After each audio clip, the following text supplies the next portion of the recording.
이 시간 함께 마음 모아 기도함으로 흩어져서 드리는 각자의 자리에서 드리는 텐파하는 감리교회 수요 저녁 예배 시작하겠습니다. 기도하겠습니다. 거룩하신 하나님, 큰 바람 가운데 하나님의 자비하심을 간구합니다. 오늘 예배하며 어떤 이들은 호텔방에서 주의 이름을 부릅니다. 또한 어떤 이들은 친절한 이웃이 내어준 그 공간의 한켠에서 주님의 자비하심을 간구합니다. 또한 많은 사람들은 자주자주 하늘을 내어다보며 바람의 길을 예상하며 그 삶의 터전을 주님께서 온전히 지켜주시기를 바라는 간절한 마음으로 주님의 이름을 부릅니다. 이 시간 아니 계신 곳 없으신 하나님께서 우리 모두가 있는 그 모든 공간에 충분히 임재하시어 우리의 삶을 다스려 주시고 우리를 지켜주시며 우리의 예배를 받아 주시옵소서. 흩어져서 드리는 예배 가운데 온전히 주님만 영광 받으실 줄 믿습니다. 예수님의 이름으로 기도합니다. 아멘. 함께 예배함이 큰 기쁨입니다. 비록 평소처럼 교회에 모여서 예배할 수는 없지만 어디에나 계신 하나님께서 지금 우리가 시간을 구별하여 드리는 우리의 마음을 통하여 영광 받으실 줄 믿습니다. 허리케인의 소식이 들려오면서부터 이번 한 주간 내내 제가 계속하여 듣고 또 부르고 있는 찬양이 하나 있습니다. 물 가운데 지날 때에도 라는, 지금 이 홍수와 비 때문에 염려하고 있는 우리의 마음을 참 깊이 위로해주는 말, 또 찬양입니다. 물 가운데 지날 때에도. 이 찬양은 이사야서 43장을 배경으로 만들어진 노래입니다. 신학교 선배 되시는 정유성 목사님이 만든 찬양인데요. 사실 시편 이사야서 43편은 우리가 잘 아는 말씀, 찬양으로 많이 부르는 내가 너를 지명하여 불렀나니 너는 내 것이라 하는 말씀이 있는 구절이거든요. 제가 한번 이사야 43장을 읽어드려 볼게요. 야곱아, 너를 창조하신 여호와께서 이제 말씀하시느니라. 이스라엘아, 너를 조성하신 자가 이제 말씀하시느니라. 너는 두려워 말라. 내가 너를 구속하였고 내가 너를 지명하여 불렀나니 너는 내 것이라. 네가 물 가운데로 지날 때에도 내가 함께할 것이라. 강을 건널 때에 물이 너를 침몰치 못할 것이며 네가 불 가운데로 행할 때에 타지도 아니할 것이요 불꽃이 너를 사르지도 못하리라. 아멘. 오늘 우리에게 주신 하나님 말씀입니다. 우리 이 말씀을 바탕으로 하고 있는 물 가운데 지날 때에도 기도하는 마음으로 또 배우는 마음으로 함께 찬양하기 원합니다.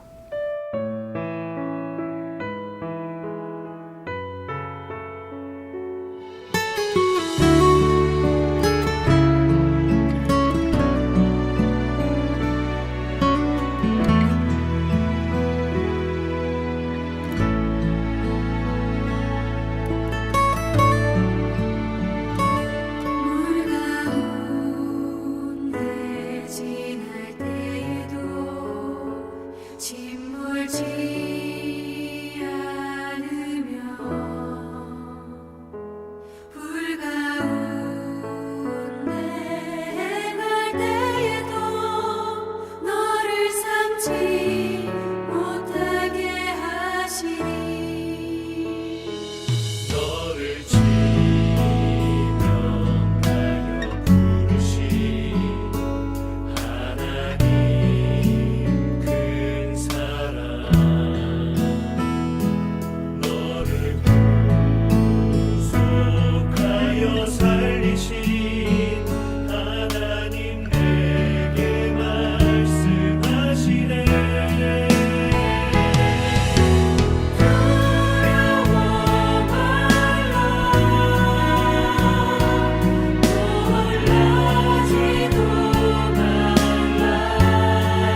오늘 우리가 수요 예배 때마다 따라가고 있는 트리니티 성경 공부 그 진도는 구약의 성문서 중에 이제 욥기를 지나 시편을 처음으로 읽는 날입니다.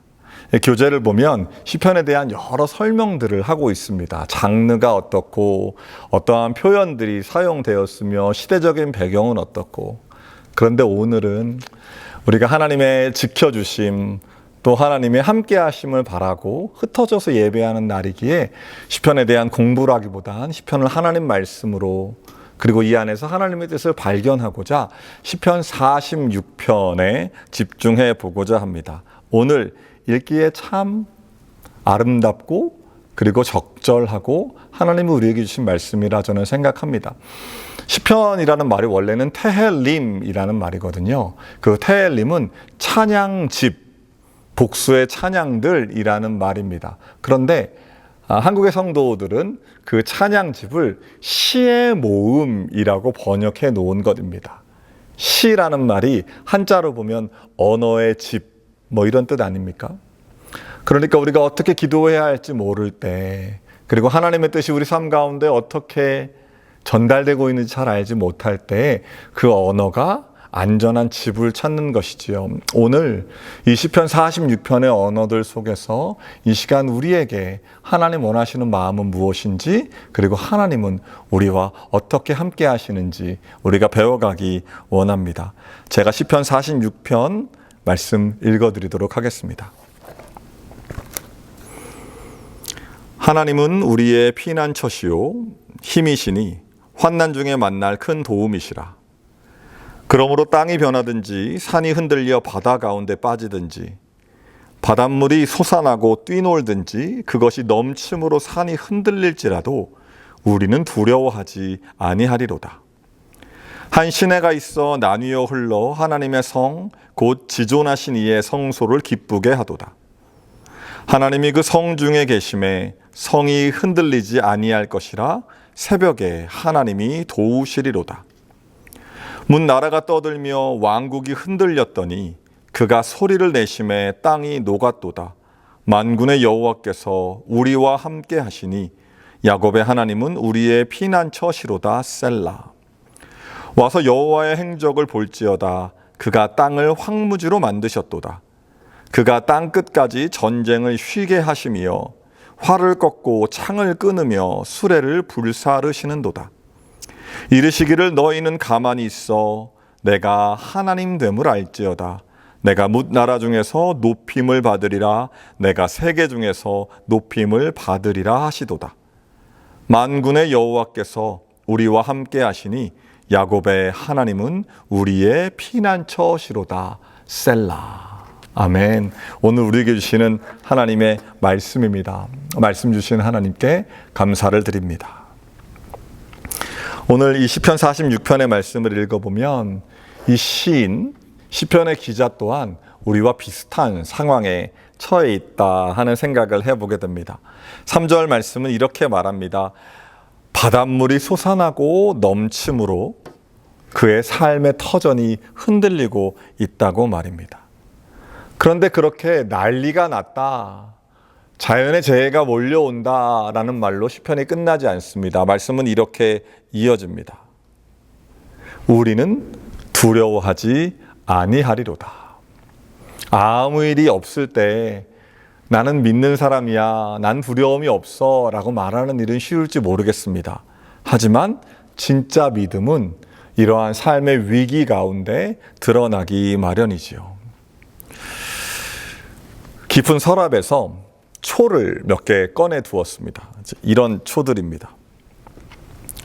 보시면 아시겠지만 이런 초들은 사실은 이런 위기 상황에서 이머전시에서 불을 밝히고자 교회에 사둔 것은 아닙니다. 보라색 초이기 때문에 대강절에 예수 그리스도의 오심을 기다리며 제단을 장식하기 위해 사둔 초입니다. 그런데 지금은 이것들이 얼마나 든든하게 제게 느껴지는지 모릅니다. 태풍이 끝나고 허리케인이 지나간 다음에 만일 교회에 정전이 되면 주일에 예배는 빼먹을 수 없기에 드려야 되기 때문에 불 없이 라이트 없이 어떻게 전기 없이 예배 드릴까 고민하다가 이런 초들을 군데군데 세워놓으면 되겠다. 근데 초도 작은 초가 아니라 이렇게 두꺼운 초여서 아마 넉넉하게 한두 시간은 버텨주리라 생각을 합니다. 초가 있으니 참 든든합니다. 제단에 올려졌던 초를 안전하게 예배하고 그리고 어둠을 밝히고자 사용하려고 마음을 먹었더니 다윗의 이야기 하나가 생각이 나는 겁니다. 사무엘상 21장에서 다윗이 자기의 부하들과 함께 사울의 추격을 피해서 도망 다니는 이야기가 나옵니다. 다윗이 사울로부터 도망 다닐 때 그가 아히멜렉 제사장에게 가게 되지요. 그런데 갔더니 자기의 부하들이 다 너무 배가 고픈 겁니다. 젊은 신하들, 젊은 병사들이 너무 배가 고픈 겁니다. 아히멜렉 제사장에게 묻습니다. 먹을 것이 좀 있냐고요. 다른 먹을 것은 없고 성전에 주를 예배할 때 올려드렸던 진설병, 거기에 있는 떡들만 남아있는 겁니다. 거룩한 음식이니 평소에는 그렇게 아무에게나 나눠줄 수 없는 음식입니다. 제사장들만 먹어야 되는 음식입니다. 하지만 다윗은 그때 내 백성들이 거룩한 자들, 더럽히지 않은 자들이니 그 음식을 주심으로 좀 살려달라고 말합니다. 그리고 하나님께서는 기꺼이 그들에게 제단에 올려졌던 음식을 그 생명들을 살려내기 위해 내어주는 일을 막지 않으시고 또한 기뻐하셨습니다. 이 일이 예수님께서 안식일은 사람을 위해 있는 것이다. 누군가의 먹고 사는 일, 안전한 일이 참 중요한 것이다 라고 설명하여 주실 때 주님께서 이 사무엘상 21장 이야기를 인용하셨던 그 본문을 우리는 다들 알고 있습니다. 지금이 이제 수요일 오후, 이른 오후인데요. 이 허리케인이 우리에게 어떤 일을 가져다 줄지 지금으로서는 알 수 없습니다. 내일 목요일 저녁이 되어서 우리 모두가 하나님이 지켜주셨다고 기쁨의 찬양을 올려드리기를 간절히 소원하는데, 그리고 주께서 그렇게 하실 줄 믿습니다. 그러니 그렇게 기도합니다. 하지만 어떻게 일이 진행될지 누구도 알 수 없는 일이긴 합니다. 우리가 함께 모여서 누군가를 도와주기 위해서 서로 손을 내밀어야 할 수도 있고, 하나님 자비를 베풀어 주십시오 라고 계속 기도해야 될지도 모르는 일입니다. 미래를 알 수 있다면 주여 환난 날에 우리를 도우소서라는 시편을 지금 꺼내 읽거나, 아니면 또한 미래를 알 수 있다면 할렐루야, 주님께서 보호하시니 주를 사랑하는 자들은 털끝도 상하지 않는다 라는 말씀을 함께 꺼내 읽을 수 있을 텐데, 우리 인간은 사실은 시간이 지나 보아야만, 그날이 되어야만 어떤 일이 일어나는지 알 수 있습니다. 미래를 알 수는 없습니다. 당장 내일 어떤 일이 일어날지도 우리는 알 수 없습니다. 하지만 분명하게 알고 있는 것은 하나 있습니다. 하나님이 언제나 우리와 함께 하신다는 사실입니다. 모든 상황 속에서 말입니다. 제단에서 사용됐던 촛불이 우리의 어둠을 밝히고자 언제나 우리와 함께 있다는 것. 그것이 우리 믿는 자들의 빼앗길 수 없는 고백입니다. 이 초는 늘 우리와 함께 우리의 어둠을 밝히고 우리를 예배하게 할 것입니다. 그러하기에 1절 말씀은 이렇게 고백합니다. 하나님이 우리의 피난처가 되어주신다고 말입니다. 물이 범람하고 산이 흔들리고 난리가 난 것 같지만 여전히 우리는 두려워하지 않습니다 라고 말할 수 있는 이유는 하나님께서 우리의 피난처가 되어주신다 라는 고백이 그들에게 있기 때문입니다. 그가 우리의 힘이 되어주신다고, 그러하기에 우리가 환난 날에 도움을 얻는다고 시편 기자는 고백하고 있습니다. 시인은 사실 무척이나 무서운 말로 또는 무거운 말로 자기 삶의 위기를 묘사합니다. 2절 말씀 볼까요? 땅이 변하고 산이 흔들려 바다 가운데 빠진다고 말입니다. 이러한 어려운 일들이, 마치 우리가 오늘 밤 겪고 있는 일들이 어느 시대에나 있었던 것이죠. 그런데 여러분들 그런 생각 안 해보셨습니까? 저는 이번 일을 겪으며 물론 이 일이 하나님의 보호하심 가운데 안전하게 지나가기를 바라지만 감사한 것이 있습니다. 하나님은요, 지금도 현대 과학과 과학자들을 통해서 수없이 많은 생명들을 보호하신다는 사실입니다. 4일 전부터 또는 3일 전부터 어떤 사람들은 이 허리케인의 경로를 우리에게 알려주었습니다.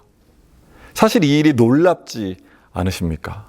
물론 템파로 올 것이라는 그 허리케인의 경로가 좀 바뀌기를 바랬지만, 그리고 이렇게 강해질 것이야 라는 카테고리에 대한 이야기들이 약해지기를 바랬지만, 그 일이 우리의 바람대로 일어나지 않아서 조금 마음이 아프긴 한데, 걱정이 되기는 한데, 한편으로 생각해 보면 이 일들을 미리 알게 하시고 정말 허망하게 피해를 당하거나 죽임당하지 않게 하시고 몇몇 사람들 안전하게 피할 수 있고 준비하게 하시니 얼마나 감사한 일입니까? 예수님이 폭풍 가운데 제자들을 안심시키고 구해주신 것처럼 어떻게 생각해 보면 하나님은 그 과학자들과 현대 과학을 이용하셔서 우리가 당할 일들을 예방해 주시고 또한 살려주셨음을 보게 됩니다. 그러니 이 어려움 가운데에서도 하나님께 감사할 일입니다. 그럼에도 불구하고 우리의 힘과 우리의 노력, 우리의 대비만으로 이 큰 자연의 변화에 맞설 수는 없는 일입니다. 인간의 참으로 작음을, 연약함을, 그 모포 한 장 같은 인생임을 느껴보게 됩니다. 그리하여 우리는 이 시간 하나님께 간구하고 기도하고 그리고 하나님의 보호하심을 요청합니다. 그리고 또한 우리가 늘상 있는 여러 환난 가운데 두려워하지 않을 수 있는 이유는 하나님이 우리의 피난처가 되신다는 고백이 있기 때문입니다. 4절 말씀을 보면요, 이 두려워하지 않겠다는 고백, 바다가 넘치고 산이 흔들리고 삶의 터전이 흔들릴지라도 내가 두려워하지 않는다는 이 믿음의 고백이 4절 보면 하나님의 지존하신 성소를 기쁘게 한다고 말합니다. 환난이요, 환난 속에서 빛나는 믿음이, 어둠 가운데 빛나는 믿음의 촛불이 하나님의 성소를 기쁘게 한다고.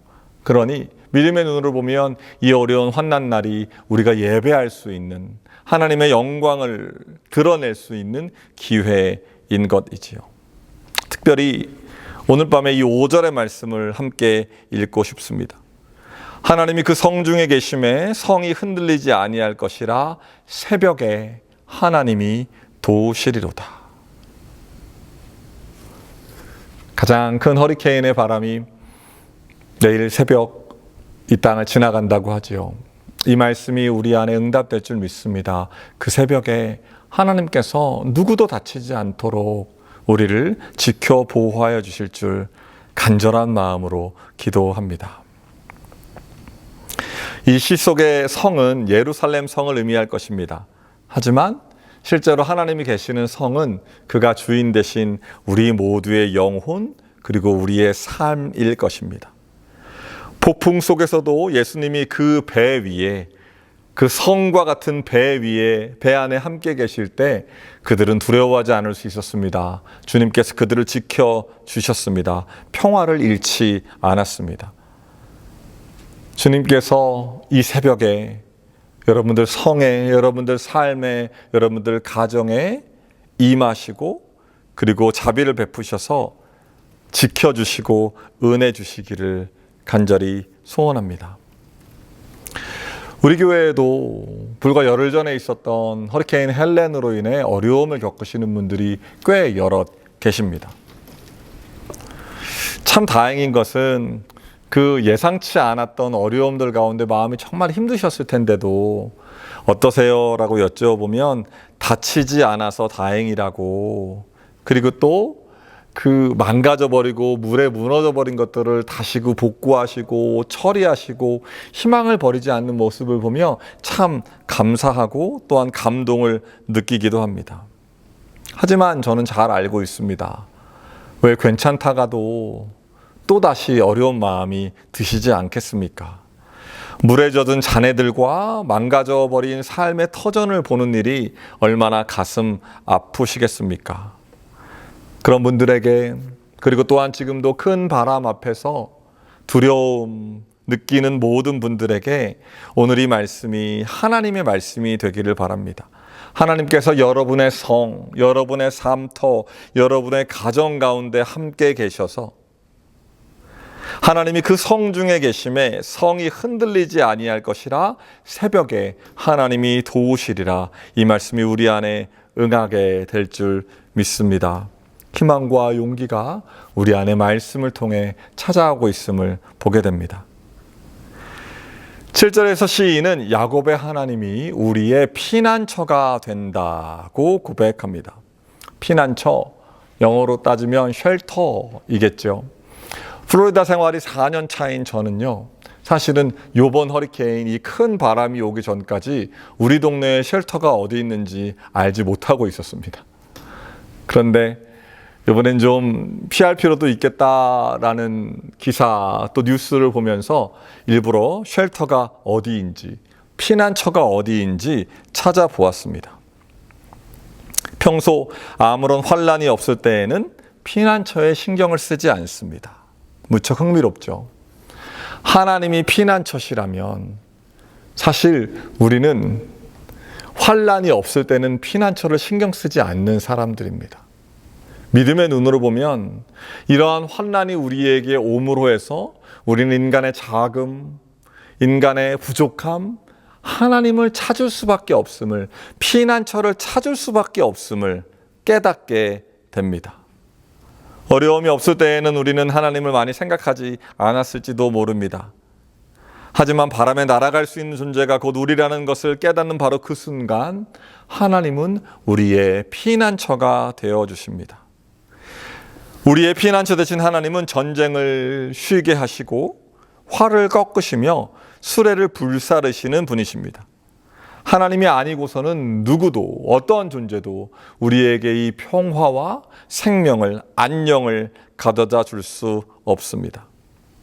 그러하기에 10절 말씀은 가만히 있어, 너희는 가만히 있어 하나님이 하나님 되심을 알라라고 말합니다.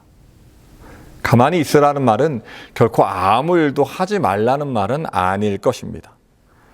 오로지 하나님께 집중하고 우리의 마음을 하나님께 묶어서, 믿음으로 묶어서 마음의 풍랑을 가라앉히라는 말입니다.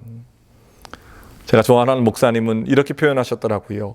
흔들리는 물속엔 얼굴을 비춰볼 수 없으니 믿음을 가지고 마음의 풍랑을 잔잔케 하여 이 일을 통해 우리에게 말씀하시는, 그리고 지켜주시는 피난처 되시는 하나님을 바라보자라고 말입니다. 믿음으로 마음의 풍랑을 잠재우고, 그리고 지금 하나님의 도우심과 그분의 뜻을 구하라. 시편 기자가 우리에게 말씀하여 주십니다. 특별히 하나님의 마음으로 이 어려운 시기 가운데 사랑을 전하고 생명을 살리는 분들, 이 시간 함께 기억하고 그들을 위해 기도하기 원합니다. 또한 우리 가운데는 같은 자연재해라고 해도 훨씬 더 크게 이 어려움을 담당하셔야 되는 분들이 있습니다. 전기가 나가면 당장에 몸의 치료가 중단되어야 하는 환자들도 있으시고요. 그리고 같은 바람이라도 훨씬 더 어려운 처지로 맞으시는 분들이 있습니다. 운전이나 이동이 자유롭지 못한 어르신들도 우리 주변에 참 많고요. 자기 자신과 가족의 안전도 참 중요한데 그것보다 타인과 약한 이들을 위해 일선에 나가서 생명을 살리고 생명을 지켜내는 분들이 있습니다. 밤새도록 바람의 길을 살피고 어떻게 피해야 하는지 우리에게 알려주는 사람들 또한 참으로 고맙고 소중한 존재들입니다. 하나님께서 그분들, 그리고 우리 모두를 지켜주시기를. 그리고 5절 말씀 다시 한번이요, 우리 성 중에 계셔서 이 새벽에 우리를 도우시기를 소원하고 소망합니다. 주께서 말씀대로 우리에게 이루어 주실 줄 믿습니다. 바람이 어디서 불어서, 얼마나 세게 불어서 어디로 가게 될지 지금으로서 우리는 알 수 없습니다. 하지만 한 가지 분명하게 아는 것, 하나님은 언제나 우리와 함께 하신다는 것, 그리고 주께서 우리와 함께 하시니 우리가 피난처를 얻어 든든한 마음으로 평화를 누리며 두려워하지 않고 살아갈 수 있다는 것. 10절 말씀은 이렇게 끝납니다. 내가 하나님께서 세계 가운데 높임을 받으시리라 라는 것입니다. 내가 문 나라 중에 높임을 받을 것이라. 믿음의 눈으로 보면 이 어려운 시기가 하나님이 하나님 되심을 우리에게 알려주시고 우리의 피난처요 두려움 없애주시는 분임을 우리로 알게 하시고 우리 주변의 모든 세계 가운데 영광을 받으실 분이라는 겁니다. 이런저런 안부 연락 가운데는요, 여러 곳에 계신 선교사님들, 일본, 한국, 필리핀, 템파의 소식이 이렇다는데 목사님 교우들 괜찮으십니까? 세계 가운데 우리를 위해 기도해 주는 분들이 있습니다. 이 일을 통하여 어떤 일이 일어날지 우리는 알 수 없지만 하나님을 피난처로 삼아 두려워하지 않는, 그리고 하나님의 마음으로 서로를 지키며 이 어려움들을 잘 이겨나가는 우리를 통하여 하나님께서는 세계 가운데 예배 받으시고 높임을 받으실 것입니다. 우리가 서로 사랑함으로 하나님의 이름을 높여드리고 그분의 피난처 되심을 온전히 믿음으로 완전한 예배를 주께 올려드릴 때 우리가 이 일이 다 지난 후에 하나님께서 언제나 그렇듯 그때도 우리와 함께 하시며 우리를 두려움 없게 하셨다고 고백할 수 있을 것입니다. 오늘 밤 내일 아침까지 하나님께서 우리를 지켜주실 줄 믿습니다. 안전하게 그리고 두려움 없이 거하시기를 주님의 이름으로 축원합니다. 기도하겠습니다. 주께서 우리의 피난처가 되십니다. 오직 주님만이 우리의 힘이시기에 주께서 환난 중에 우리의 큰 도움이 되어주심을 고백합니다. 바닷물이 솟아나고 뛰놀든지 그것이 넘침으로 산이 흔들릴지라도 우리는 이 믿음 때문에 두려워하지 않습니다. 주여, 온전히 주님께 맡기고 의지하오니 주님, 우리 안에 주가 하나님 되심을 드러내 주시옵소서.